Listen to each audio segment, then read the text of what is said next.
Mesdames et messieurs, bonjour et soyez les bienvenus pour cette nouvelle édition de votre journal de 15 heures à la une dans l'actualité. À la une dans l'actualité, série des rencontres bilatérales du président de la République, son Excellence Mohamed Guelleh, en marge des travaux du 15e sommet de l'OCI. Et à Gaza, la crise alimentaire s'aggrave et menace des familles généralisées. C'était les titres. Merci si vous nous rejoignez. Eh bien, à la une, le président de la République, son Excellence Ismaël Omar Guelleh, a exprimé sa compassion et solidarité au président du Conseil de souveraineté et transition du Soudan, le général Abdel Fattah al-Burhan, en deuil suite au décès survenu hier de son fils Mohamed Abdel Fattah al-Burhan. C'est dans l'effroi de la consternation que j'ai appris la triste nouvelle, a écrit le président Guelleh dans un télégramme adressé à M. Abdel Fattah al-Burhan. Je vous prie d'étendre mes condoléances attristées et l'assurance parfaite de ma sympathie à la famille, aux proches et amis du défunt. Dans le même document noté, le chef de l'État. Rappelons que le fils du président du Conseil de souveraineté et de transition du Soudan est décédé hier en Turquie, où il était hospitalisé depuis une semaine suite à un accident de circulation. Que le Tout-Puissant l'accueille dans son paradis éternel. Inna lillahi wa inna ilayhi raji'un.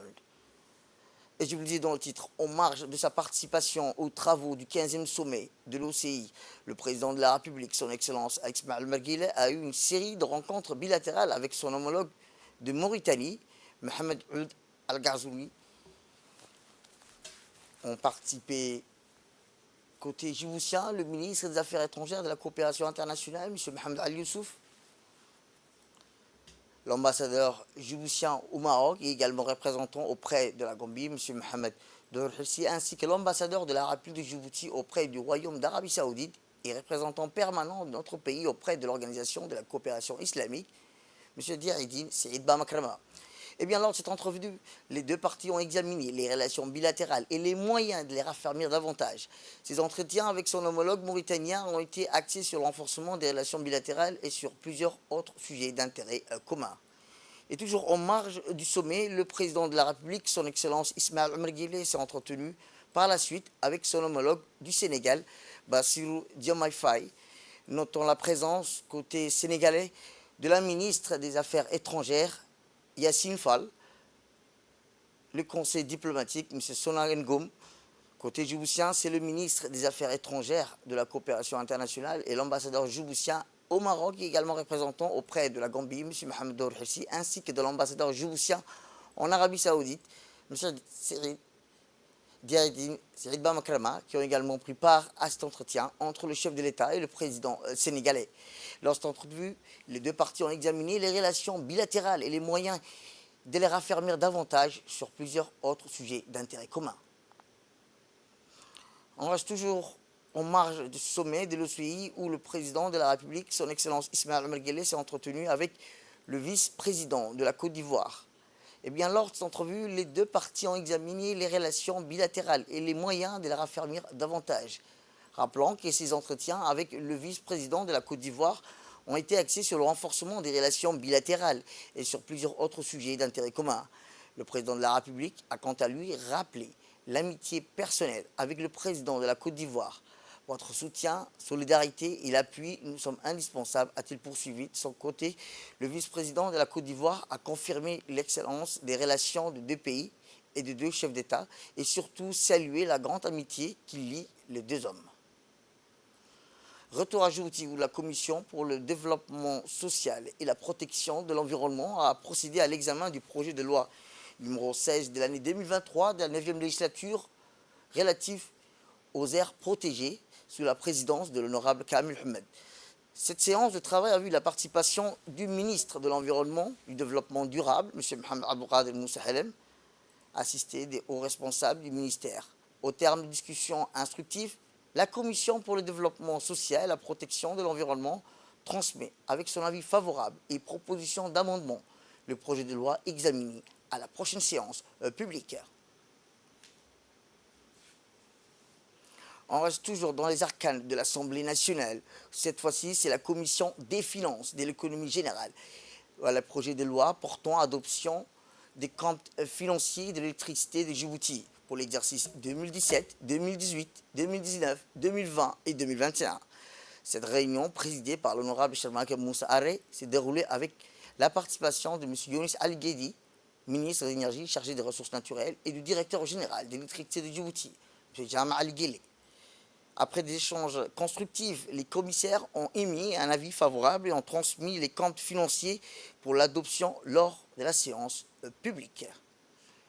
Autre actualité dans ce cadre, c'est aussi le ministère de la Communication chargé des Postes et Télécommunications en partenariat avec l'Union internationale des télécommunications qui ont organisé aujourd'hui un atelier à l'hôtel Kempinski dont l'objectif principal était de discuter du développement du plan national pour les télécommunications d'urgence.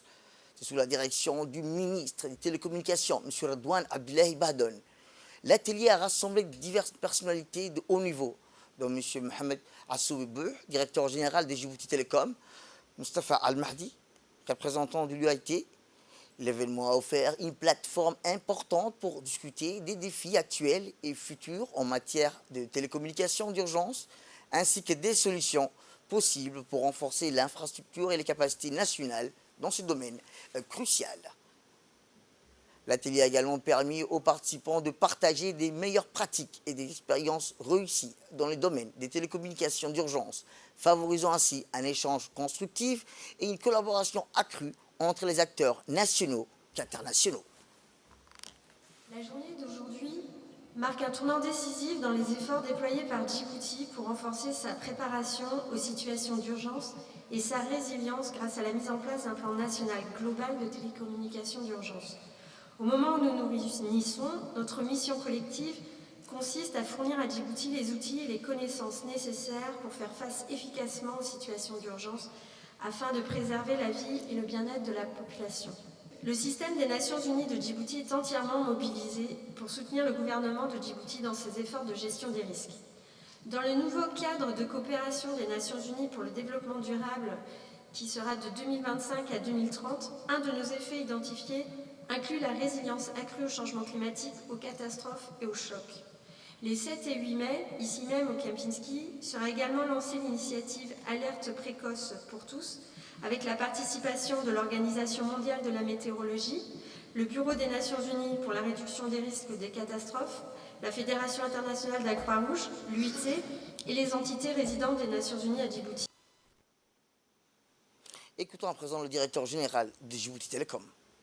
Cet atelier témoigne de l'importance et du rôle des télécommunications dans la gestion des catastrophes naturelles, mais également des crises sanitaires.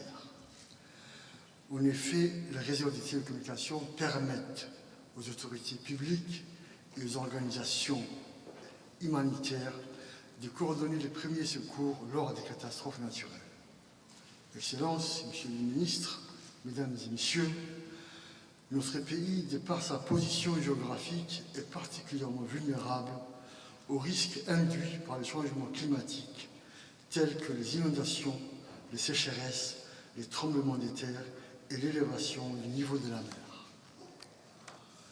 Les événements récents dont le directeur général d'éthique au ministère vient de soulever, dont les pays du Golfe et de notre région, nous interpellent avec violence sur la réalité des risques majeurs auxquels nous sommes particulièrement exposés. Excellences, Mesdames et Messieurs, la pandémie mondiale du Covid-19 nous a montré le rôle crucial des télécommunications et des technologies de l'information dans la gestion de cette crise sans précédent. En effet, les moyens de communication ont permis de maintenir les liens sociaux, la continuité des activités professionnelles et la poursuite de l'enseignement grâce au télétravail et au téléenseignement. Conscient de la place centrale des télécommunications dans la gestion des catastrophes naturelles et des crises sanitaires, Djibouti Télécom poursuivra les investissements dans les infrastructures de connectivité avec une approche des redondances géographiques qui nous permettra à terme une résilience des moyens des télécommunications. L'objectif visé étant d'assurer la disponibilité des moyens de communication durant les phases d'atténuation, des préparations, d'intervention et de rétablissement en cas de catastrophe. Eh bien, comme je vous le disais, les discussions ont porté sur l'importance d'un plan national pour garantir une réponse rapide et efficace en cas d'urgence, que ce soit en cas de catastrophe naturelle, de crise sanitaire ou d'autres situations critiques. Sans plus tarder, voici le discours du ministre des Télécommunications, M. Redouane Abdoulaye Bahadone. Le plan national des télécommunications d'urgence vise à définir une stratégie permettant d'assurer la disponibilité des communications durant les phases d'atténuation, de préparation, d'intervention et de rétablissement en cas de catastrophe, en favorisant la coordination et les dialogues entre tous les niveaux de l'administration, les organes humanitaires, les fournisseurs de services et les communautés exposées à des risques. Mettre en place une telle stratégie de gestion des catastrophes s'inscrit pleinement dans la continuité des programmes stratégiques déterminés dans la vision du président de la République, Al-Hajj Ismaël Omar Guelleh, et son gouvernement. Cet atelier de formation sur le développement d'un plan national de télécommunications d'urgence sera l'occasion pour nous de discuter comment utiliser les technologies de l'information et de la communication pour mieux gérer les catastrophes naturelles auxquelles nous sommes exposés. Mesdames et messieurs, cet atelier de formation vient à point nommé. Dans le contexte de notre pays qui fait partie d'une région confrontée périodiquement à d'innombrables catastrophes naturelles, notamment les sécheresses, les inondations, les épidémies, les incendies, les conflits sociaux, etc. Lorsqu'une catastrophe survient, elle ne nous laisse pas le temps de réfléchir à ce qu'il faut faire et à la façon d'organiser les interventions. Toutes les parties prenantes doivent impérativement être préparées à l'avance et se tenir prêtes à prendre des mesures. La crise mondiale liée au Covid-19 nous a montré combien les réseaux et les services et technologies de l'information et de la communication sont essentiels, à la fois pour faire face à la pandémie, mais également pour assurer la gestion des catastrophes. Aujourd'hui, plus que jamais, la mise en œuvre des plans nationaux généraux pour les télécommunications d'urgence peut garantir un échange d'informations rapide et efficace entre les différents niveaux de l'administration au sein des communautés touchées et entre les organismes humanitaires afin de donner la priorité aux efforts d'intervention et de sauver des vies. Autre actualité dans ce 15 heures, c'est aussi le chef d'état-major général des armées, le général de corps d'armée, Zakaria Cheikh Ibrahim, qui a accueilli le nouveau commandant de la force opérationnelle interarmée combinée de la Corne d'Afrique, le général de brigade Brian Cashman, accompagné de son état-major à l'hôtel des officiers Hassan Bassouma au sein de la direction générale des relations internationales. Cette réunion qui a permis aux deux généraux de se saluer chaleureusement et d'engager un dialogue fructueux entre les forces armées djiboutiennes et le détachement américain à Djibouti. Ils ont manifesté leur contentement face à cette chance de s'unir physiquement et ont abordé divers thèmes d'intérêt militaire mutuel, y compris les enjeux de sécurité dans la région et les possibilités de partager le savoir-faire.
Cette rencontre a également été l'occasion de renforcer les liens intellectuels, de promouvoir une compréhension mutuelle au-delà des aspects purement militaires. Elle a permis de mettre en lumière l'importance de la coopération internationale dans des domaines variés. De plus, elle a ouvert la voie à des initiatives conjointes futures susceptibles de bénéficier aux deux parties. Direction le sud du pays, plus précisément plutôt à Dikil, où le secrétaire général du ministère de la Santé, Mohamed Ali Mohamed, accompagné d'une délégation de haut niveau, a entrepris une mission d'évaluation des structures sanitaires dans la région de Dikil. L'objectif principal de cette mission est de discuter des défis et des opportunités qui se présentent au poste de santé de la région. À son arrivée, le secrétaire général a été chaleureusement accueilli par la préfecture ainsi que du président du conseil régional. Cette rencontre a permis d'échanger sur les enjeux prioritaires en matière de santé dans la région et de renforcer la collaboration entre les différentes instances gouvernementales. Par la suite, une réunion de travail fructueuse a été tenue avec les responsables du poste de santé. Au cours de cette réunion, des discussions approfondies ont eu lieu sur les moyens d'améliorer l'accès aux soins de santé et de renforcer les capacités de structures sanitaires locales dans la région de Dikil.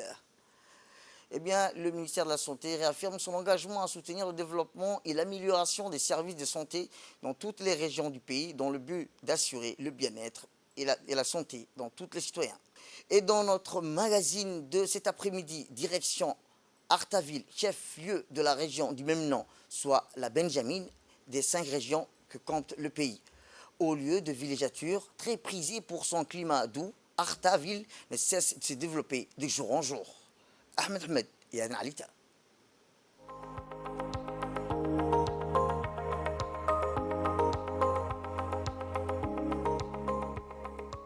La région d'Arta, la région du centre, la Benjamine des régions, connaît ces dernières années un développement fulgurant en accueillant de grands projets de développement. En effet, à 20 minutes de la capitale, la région d'Arta possède de nombreux campements touristiques au grand bonheur des Djiboutiens qui viennent y affluer chaque week-end pour profiter de son climat doux et agréable. Reportage.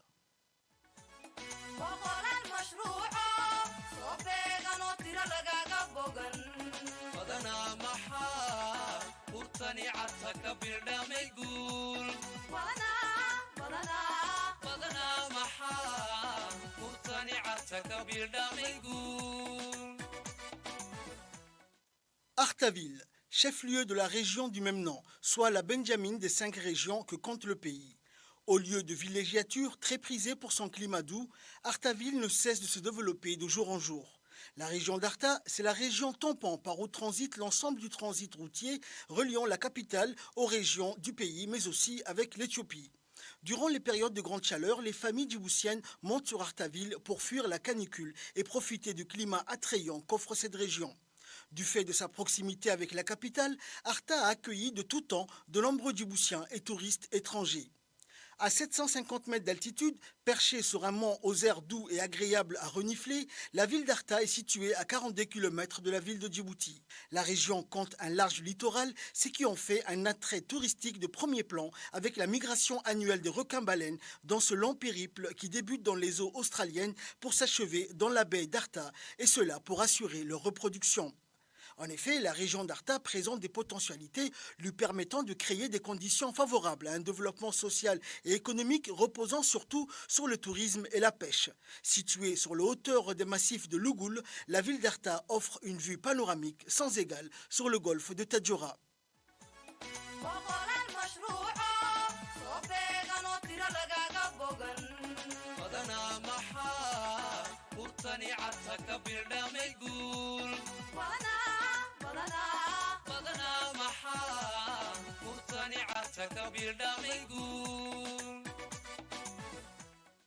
Selon Anab Omar Aden, une habitante de la ville d'Arta, cette région a toujours exercé un pouvoir d'attraction sur les Djiboutiens. La saison chaude débutant à peine dans le pays, les Djiboutiens vont affluer en masse durant les mois de mai et de juin. Et tant pis pour les retardataires. La saison chaude commence à peine. Et dès le mois prochain, il n'y aura plus de place pour accueillir les vacanciers qui viennent profiter du climat d'Arta. Certains des habitants de la ville louent leurs habitations aux vacanciers, raison pour laquelle, dès le mois de juin, il n'y aura plus de place. La réputation des Artaouis n'est plus à faire quant à l'accueil que nous réservons à nos visiteurs. C'est un bonheur et un plaisir que nos compatriotes viennent profiter de notre climat et en contrepartie, ils participent à l'essor de l'économie de la région. Depuis quelques années, la région d'Arta est un concentré de grands chantiers initiés par le chef de l'État, une région de grande importance stratégique en tout genre. La région présente de nombreux avantages comparatifs, tant au chapitre du tourisme balnéaire, de l'écotourisme et du tourisme d'aventure. Le secteur peut devenir une industrie importante, tant en termes de devises que d'emplois locaux. La région étant bien positionnée par rapport à la capitale pour profiter d'importants marchés de clientèle touristique.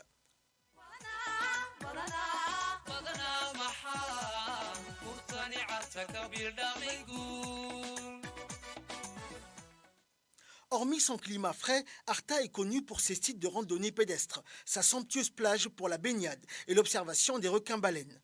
Parmi ces distractions, chaque année, les Djiboutiens se rendent à cet immanquable rendez-vous de la grande marche appelée Peace Walk.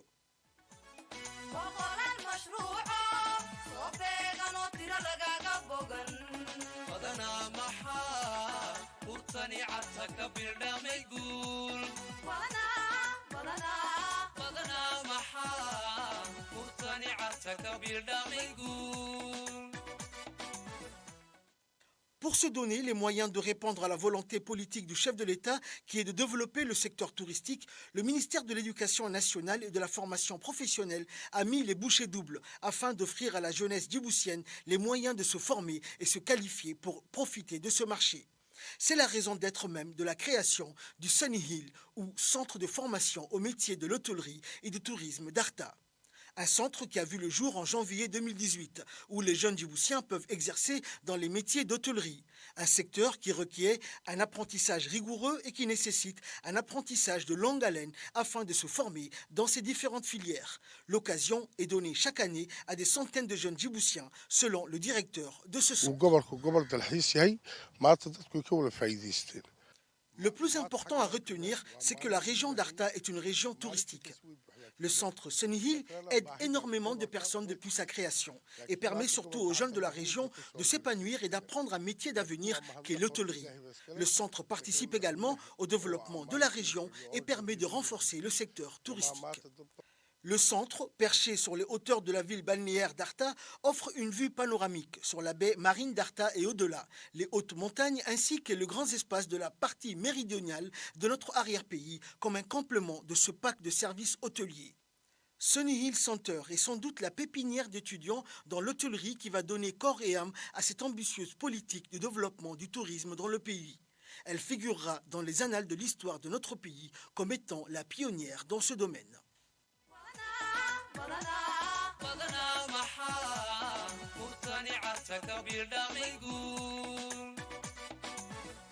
La région d'Arta est appelée à devenir un pôle de développement incontournable, avec d'ores et déjà plusieurs grands projets réalisés et à venir. Une aubaine pour la République qui aspire à se positionner sur l'échiquier régional et international comme un hub économique incontournable dans un futur proche.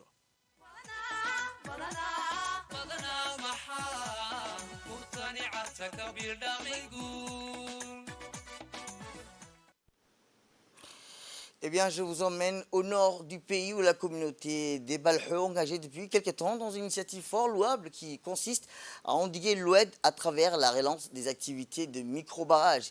Cette initiative communautaire réfléchie en amont par les leaders politiques et communautaires accompagnés en aval par l'Assemblée de la communauté de Balheux.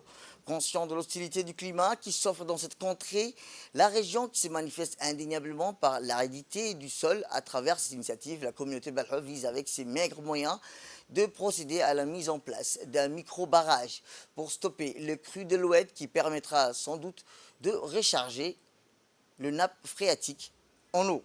En outre, cette initiative ambitieuse prévoit par la même occasion d'utiliser l'eau conservée pour le reboisement des plantes indispensables pour la lutte contre la désertification.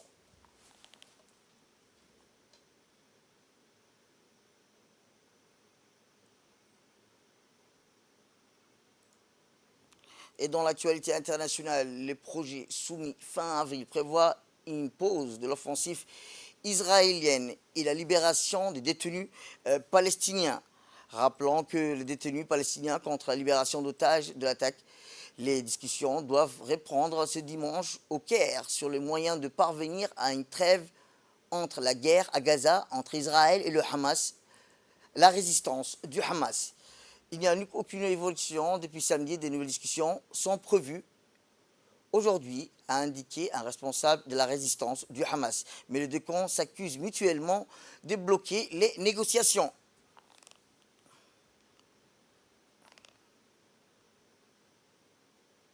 Et je vous le dis dans le titre, les Palestiniens de la bande de Gaza déchirés par la guerre souffrent de graves pénuries alimentaires. Certaines familles ont rationné la nourriture et ont sauté des repas pour survivre.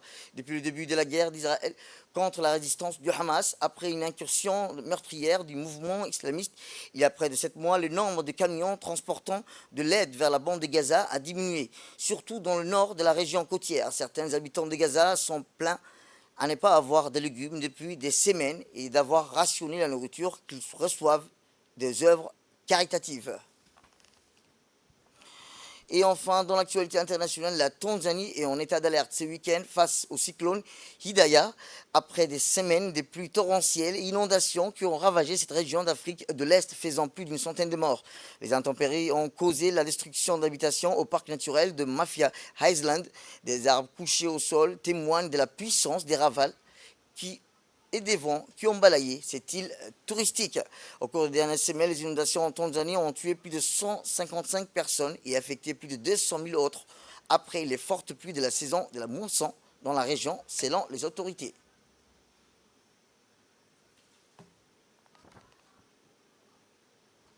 C'est tout pour cette édition. Merci à vous de nous avoir suivis. Restez avec nous pour la suite de nos programmes télévisés.